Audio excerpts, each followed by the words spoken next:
আসসালামু আলাইকুম ওয়া রাহমাতুল্লাহি ওয়া বারাকাতুহু। আমরা সবাই জানি যে নূহ আলাইহিস সালামের যুগে পৃথিবীতে এক মহাপ্লাবন হয়েছিল, যাতে আল্লাহর মনোনীত কিছু বান্দা এবং প্রাণী ছাড়া গোটা পৃথিবী ধ্বংস হয়ে গিয়েছিল।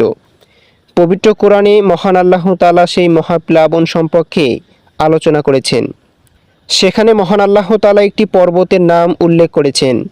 পর্বত শেষে, প্লাবন শেষে যেখানে নূহ আলাইহিস সালামের নৌকাটি অবতরণ করেছিল।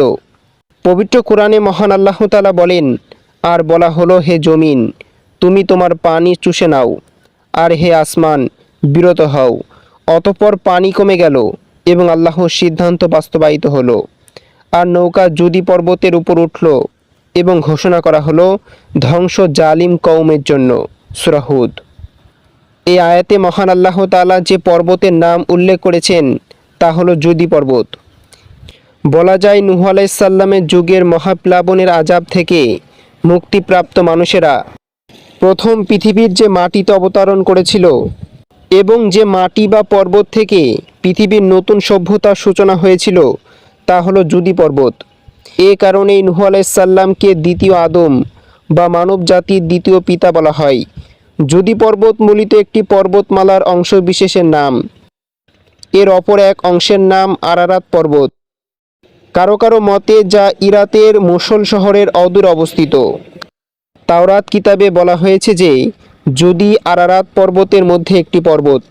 আরারাত আসলে দ্বীপের নাম, অর্থাৎ দজলা এবং ফুরাত নদীর দুইটি মধ্যবর্তী দিয়ারে বিকর থেকে বাগদাদ পর্যন্ত বিস্তৃত যে অঞ্চল তারই নাম আরারাত। কারো কারো মতে যে জুদি পাহাড়ে নূহ আলাইহিস সালামের নৌকা এসে থেমেছিল তা কুর্দিস্তান অঞ্চলে ইবনে ওমর দ্বীপের উত্তর পূর্বে অবস্থিত। বাইবেলে এই নৌকায় ততস্থ হওয়ার স্থান বলা হয়েছে আরারাত, যা আর্মেনিয়ার একটি পর্বতের নাম। এটি হচ্ছে একটি পর্বতমালা। আরারাত নামীয় এই পর্বতমালার অর্থ হচ্ছে তা আর্মেনিয়ার উচ্চ শীর্ষ থেকে শুরু হয়ে দক্ষিণে কুর্দিস্তান পর্যন্ত চলেছে। এই পর্বতপুঞ্জের একটি পাহাড়ের নাম জুদি, যা আজও জুদি নামে খ্যাত। প্রাচীন ইতিহাসগুলোতে বলা হয়েছে নৌকা এই স্থানে এসেই থেমেছিল। বস্তুত ঈসা আলাইহিস সালামের জন্মের ২৫০ বছর আগে বেরাসাস নামের ব্যাবিলনের জৈনিক ধর্মীয় নেতা প্রাচীন পরস্পরগত বর্ণনার ভিত্তিতে আপন দেশের যে ইতিহাস রচনা করেন তার মধ্যে তিনি নূহ আলাইহিস সালামের নৌকা ততস্থ হওয়ার স্থান জুদি পাহাড় বলেছেন। অ্যারিস্টটলের শিষ্য অ্যাবিদিসের তার ইতিহাস সত্যায়ন করেছেন।